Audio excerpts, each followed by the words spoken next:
Hey y'all, this is Nikita B. Glam. So I made this chili. And it's a video for it.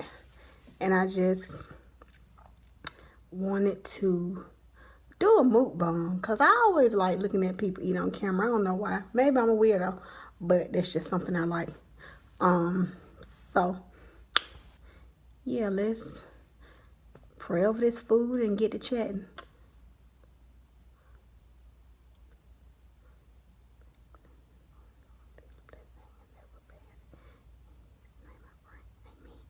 Okay, so said our grace. So what I wanted to talk about. I actually wanted to talk about me, of course. This chili so good, y'all. The video that I made of the chili should be right up under this video right here. And I got my favorite drink, Coca-Cola, but this is cherry Coke.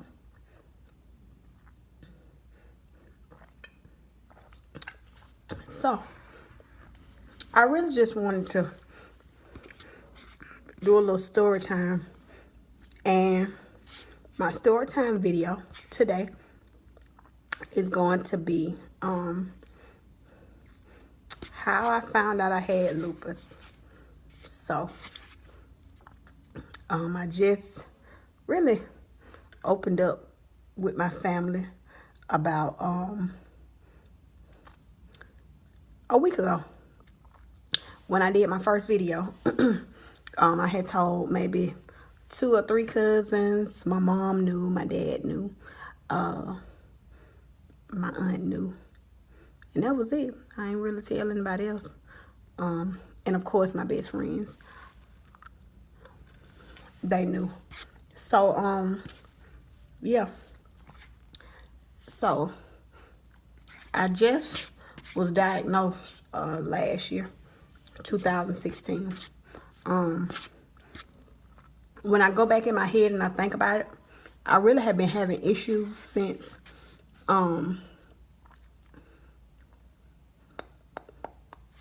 2010, when I used to work at the jail.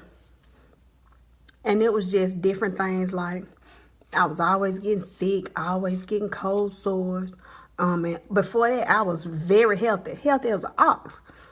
And so it just kept being like different things. I was always getting sick, and they didn't know why. And so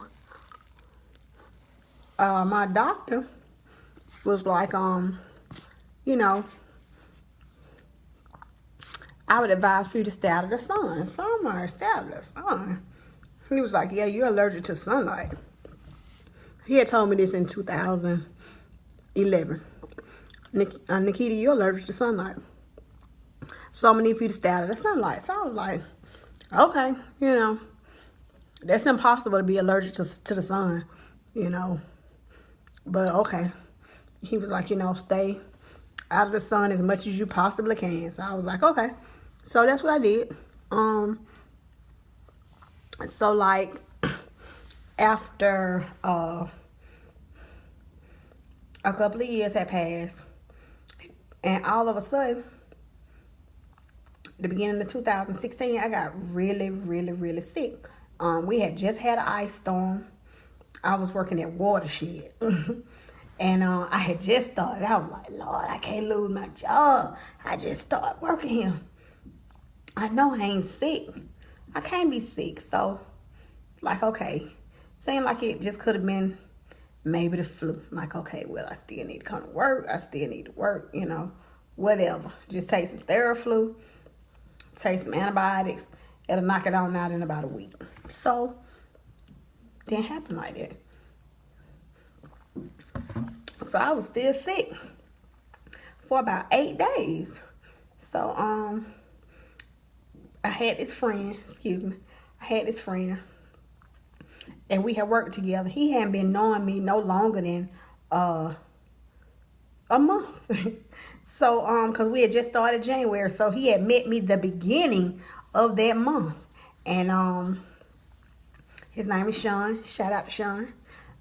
He was like, you need to go to the hospital. I'm like, man, ain't nothing wrong with me. I'm fine. Whatever. You know, blah, blah, blah. He was like, no, sis, I think you need to go to the hospital.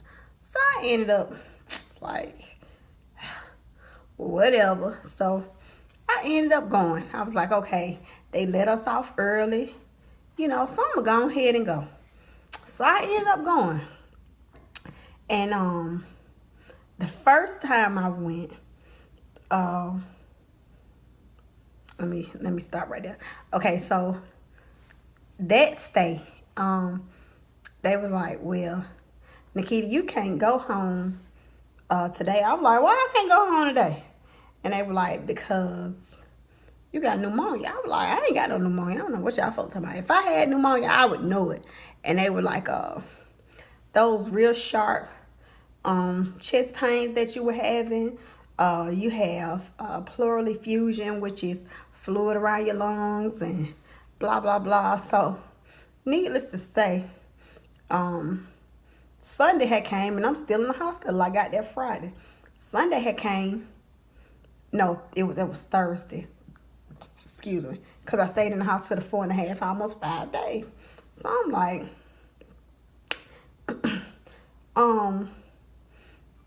it's no reason to why I should still, be here. I'm okay. So they finally released me after 4.5 days, and I found out that I had pneumonia. After the pneumonia, it was just like a trickling effect. So after the pneumonia, I found out that, okay, so I got at the hospital January 25th. Yeah, January 25th. So I ended up getting out of the hospital on the 25th. And I felt, somewhat okay, but I still wasn't at my best. So literally about 10 days later, your girl ended up back in the hospital. And so, first off, it was a Saturday morning. So my mama came over here. She tried to do everything in her power to get me up and go to the hospital. I was like, I ain't going to the hospital. I'm good. I just got to the hospital. If it were anything wrong with me, them folk would have told me, because I was just in the hospital on the 22nd, January 22nd. So I'm good. So it ain't nothing wrong with me. I'm straight. So they were like, well, she was like, okay. She was like, I can't force you. And I was like, no. So that evening, my best friend, she called me. And we were talking, and she was like, dude, you don't sound right. This. And I'm like, man, listen. I'm good. Don't worry about it. She was like, no, you're not good. She's like, your breathing is very shallow. It sounds like you're drowning. And she was like, man, dude, I'm finna call the ambulance. I was like, no, you ain't finna call no ambulance. You don't even stay here. She don't even live here. I was like, bro, you ain't calling no ambulance, and I don't even live here. So, next thing I know, I had a panic attack. I had my first panic attack maybe 3 weeks prior to that. And so I was like, sis, I'm good. Ain't nothing wrong with me. This, and this. Maybe it's just my anxiety, whatever. And that night, I used to have to sleep on like 6 pillows. Like I had every pillow on the bed up under me. And I couldn't breathe. So I was like, I'm not going to let her call no ambulance for me. She don't even live here. It's almost at 10 minutes. So I'm like, you know what? I'm going to go ahead and what I'm going to do is I'm gonna go ahead and call. So that's what I did. I went ahead and called And of course, the fire department came. They always get here faster than anybody. So I went ahead. They came in my house. I couldn't walk. I couldn't lay back. I couldn't do nothing but cry. And so the firefighter, he was so nice. He got my coat. He got my purse. They had to put me on a stretcher. He got my coat. He got my purse. And he was just like, you know, we here to help. And all I could do was break down and cry. So I had everything. He set my purse on top of me, a little black guy. Set my purse on top of me. Put my coat on.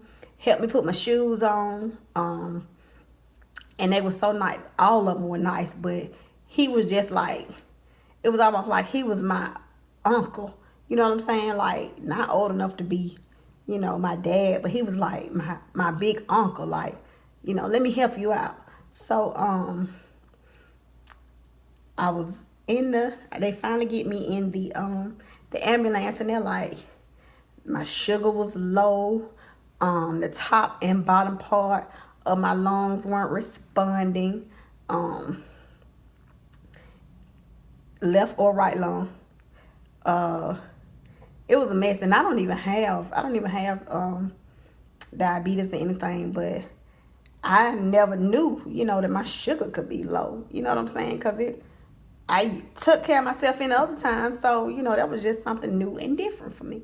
So, yeah, I say about an hour later, I get to the hospital, and they put me in a room, of course, because I came by ambulance, and I hear the doctors and the nurse say, "Oh my God, we've never seen somebody this young, this sick before." So I was like, "Oh, I know she ain't talking about me. I know ain't neither one of them talking about me, because you know, I'm just having a few issues, you know."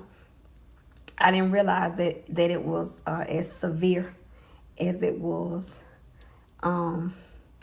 But yeah, it's not gonna let me go any further. It's popping up that my storage is full. So what I'm gonna do is have a second, a part 2, when I make my cookies.